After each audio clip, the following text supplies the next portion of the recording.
Good morning. अब हम नया चैप्टर शुरू करने जा रहे हैं, वस्त्रों की परिसज्जा। परिसज्जा या फिनिशिंग्स ऑफ द फैब्रिक। जब हम वस्त्र परिसज्जा की बात करते हैं तो हमें ये जानना ज़रूरी है कि परिसज्जा किसे कहते हैं। परिसज्जा मीन्स किसी बाह्य स्वरूप को सुंदर और आकर्षक बनाना। जैसे कि हम नहा धो के जब तैयार होते हैं तो हम अपने कंघी करते हैं, क्रीम तेल पाउडर लगाते हैं और तैयार होते हैं, उससे हमारा लुक अच्छा हो जाता है। उसी प्रकार से जब किसी फैक्ट्री में कपड़ा बनकर तैयार होता है तो उसके अंदर बहुत सारे दाग धब्बे पड़े हुए होते हैं, तेल के, ग्रीस के, और उसका आकार भी समानांतर नहीं होता, उसको चिकना और समानांतर किया जाता है। तो वस्त्र जब बाज़ार में आए तो उससे पूर्व उसको काफ़ी कुछ उसकी अशुद्धियाँ जो उसमें विकार हैं उनको हटाने के लिए परिसज्जाओं का प्रयोग किया जाता है। तो फैक्ट्री में जब कपड़ा पहली बार बन के तैयार होता है उसे ग्रे गुड कहा जाता है। ग्रे गुड का मतलब है कि वह अभी बाज़ार में आने के लिए तैयार नहीं है, कपड़ा तो बन गया है लेकिन वह बाज़ार में उपभोक्ता कब खरीदता है, जब वह आकर्षक और सुंदर लगता है, उसमें कुछ गुण होते हैं। तो उन गुणों को बढ़ाने के लिए परिसज्जाएं की जाती हैं। ये गुण परिसज्जा के माध्यम से बढ़ाए जाते हैं। तो कुछ गुण ऐसे होते हैं जो उसकी उपयोगिता को बढ़ाते हैं, उसके आकर्षण को बढ़ाते हैं, उसके रंग रूप को बढ़ाते हैं, और कुछ होते हैं कि उसकी आयु को बढ़ाते हैं, उसकी सुंदरता को बढ़ाते हैं। एक आम उपभोक्ता किसी कपड़े को जब खरीदने जाता है तो वो बहुत सारी चीज़ें देखता है। उन सारी चीज़ों को देखने के लिए ग्रे गुड के अंदर कोई भी गुण नहीं होता। उन गुणों को बाहरी रूप से कपड़े के ऊपर डाला जाता है। उदाहरण के तौर पे जब हम परिसज्जा की बात करते हैं तो परिसज्जा के द्वारा वस्त्र को मार्केट में आने के लिए तैयार किया जाता है, जिससे कि उपभोक्ता उसके प्रति आकर्षित हो और उसको खरीदने के लिए उत्सुक हो। जब हम परिसज्जा की बात करते हैं तो परिसज्जा के बहुत सारे एम्स होते हैं जिनके द्वारा हम परिसज्जा करते हैं। तो पहले हम परिसज्जा की परिभाषा की जब हम बात करते हैं तो उन वस्त्रों के बाह्य स्वरूप को परिवर्तित करने के लिए और उनकी गुणवत्ता बढ़ाने के लिए परिसज्जा की जाती है। तो अब हम बात करेंगे परिसज्जा के उद्देश्य की। जब परिसज्जा के उद्देश्य की बात करते हैं तो सबसे पहला होता है बाह्य स्वरूप को सुधारना और आकर्षक बनाना। जब हम कपड़ा बन के तैयार होता है तो जब वो अड्डे पर से उतारा जाता है तो उसके ऊपर बहुत सारे तेल और ग्रीस के दाग धब्बे लगे होते हैं। कहीं पे धागे की गुच्छी बनी होती है, कहीं रुआ निकला होता है, कहीं पर उसके अंतिम किनारे टेढ़े मेढ़े होते हैं, और वह टेढ़े मेढ़े जो किनारे होते हैं वो वस्त्र को आकर्षक नहीं लगने देते। उसके ऊपर दाग धब्बे भी होते हैं। तो सर्वप्रथम जो काम किया जाता है उसके दाग धब्बे छुड़ाए जाते हैं। किस प्रकार से? कपड़े को ब्लीच किया जाता है। तो ब्लीच एक प्रकार की परिसज्जा है जिसके द्वारा कपड़े के ऊपर लगे हुए किसी भी दाग धब्बे को हटाकर पूरे कपड़े के रंग को एक समान कर दिया जाता है। इसको ब्लीच करने की प्रक्रिया कहते हैं। कुछ परिसज्जाएं ऐसी होती हैं जैसे कि कपड़े के बाहरी सतह जो कि खुरदरी और अनइवन है उसको समतल किया जाता है, चिकना किया जाता है। उदाहरण के तौर पे जैसे हम सूती कपड़ा जब धोते हैं तो उसमें कलफ लगाते हैं, फिर कलफ लगा के प्रेस करते हैं। कलफ लगा के प्रेस करना ये भी परिसज्जा का एक पार्ट है जो कि हम अक्सर अपने सूती कपड़ों में करते रहते हैं समय समय पे। तो चिकना और कोमल और स्वच्छ बनाने के लिए हम उसके जो छोटे छोटे रुएं उठे हुए हैं उनको दबा देते हैं प्रेस के द्वारा।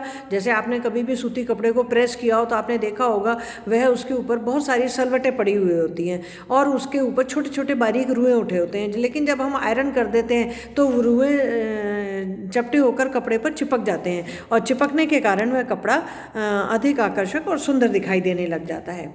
दूसरा उद्देश्य होता है परिसज्जा का वस्त्रों में विभिन्नता लाना।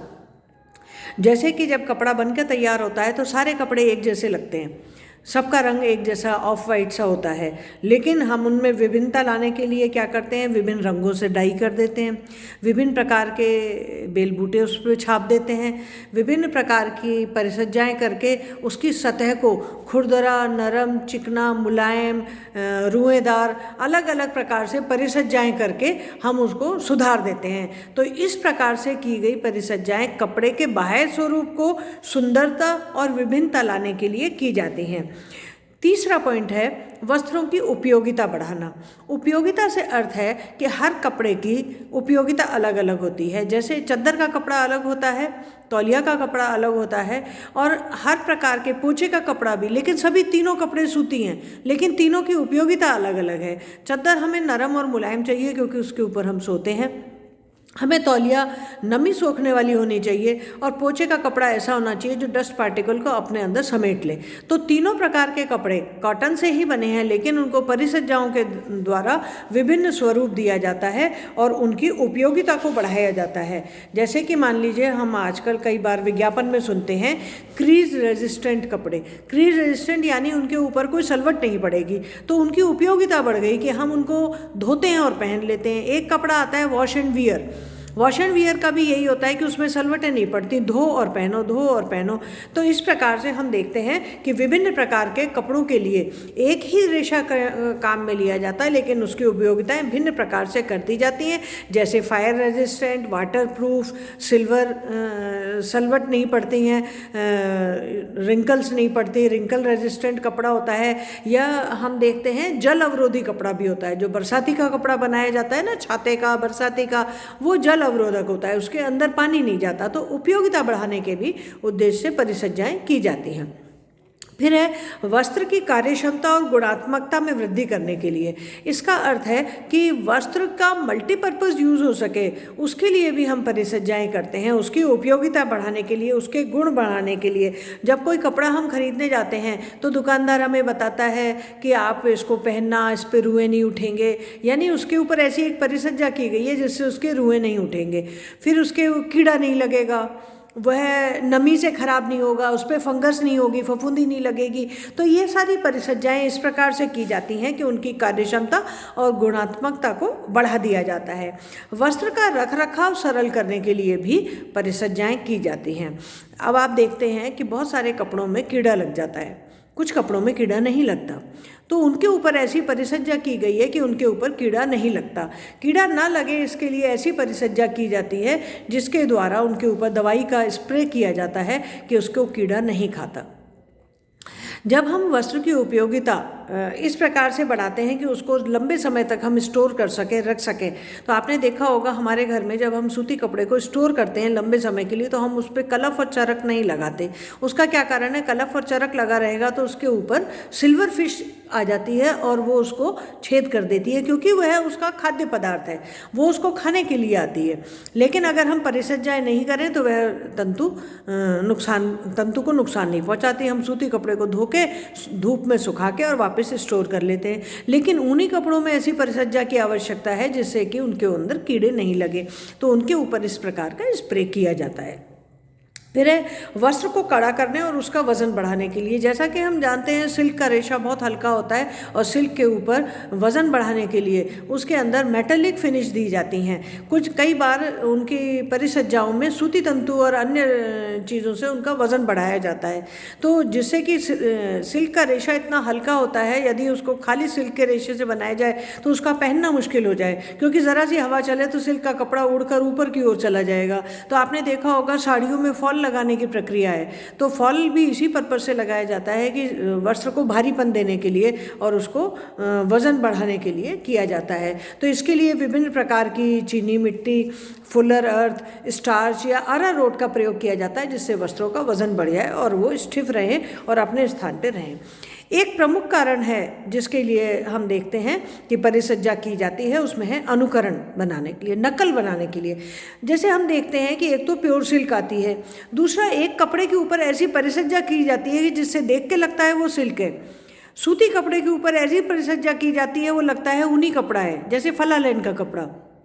फलालैन के कपड़े पे, कॉटन कपड़े पे ही इस तरह से रुएं उठा दिए जाते हैं तो वह वुलन का इफेक्ट देता है। सिल्क के ऊपर, सूती कपड़े पे ही इतनी शाइनिंग वाली पॉलिश कर दी जाती है, वो पॉलिशिंग ऐसा इफेक्ट देती है कि वो लगता है सिल्क है, वो लाइट को रिफ्लेक्ट करता है। तो इस प्रकार से कपड़े की जो नकल बना दी जाती है जिसको हम पहचान नहीं पाते, आम उपभोक्ता नहीं जान पाता कि ये ओरिजिनल सिल्क है या नकली सिल्क है। तो इस प्रकार से सिल्क के भी बहुत सारे और कॉटन के भी बहुत सारे, वुलन के भी बहुत सारे नकल या अनुकरण बनाए जाते हैं जिनको हम आमतौर पे पहचान नहीं पाते। फिर है घटिया वस्त्रों को आकर्षक बनाना। कई बार क्या होता है, किसी टेक्सटाइल इंडस्ट्री में बहुत हल्की क्वालिटी के रेशे होते हैं और उनसे कपड़े का निर्माण किया जाता है, लेकिन वो कपड़ा देखने में सुंदर नहीं लगता है। तो वो क्या करते हैं, उसके ऊपर बहुत ब्राइट कलर्स का कलर कर देते हैं, बहुत ब्राइट प्रिंट्स डाल देते हैं, और इस प्रकार से ब्राइट प्रिंट और कलर डालने से क्या होता है कि वह कंपैरेटिवली कपड़ा आकर्षक और सुंदर लगता है, उपभोक्ता को आकर्षित करता है और उपभोक्ता तुरंत उस कपड़े को खरीदने के लिए तैयार हो जाता है। Thank you.